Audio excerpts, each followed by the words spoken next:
Railway track பின்னாலும் RTC bus ஸ்டாண்டுக்கு பின்புறமும் அமைந்திருக்கின்ற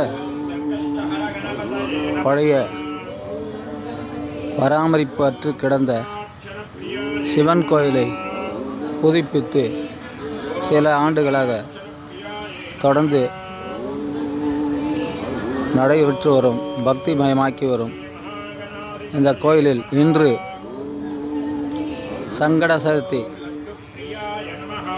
பக்தர்களுடன் சங்கட சதுர்த்தி நடைபெற்று கொண்டிருக்கிறது. அதனுடைய காட்சியை இப்போது நாம் காண்போம்.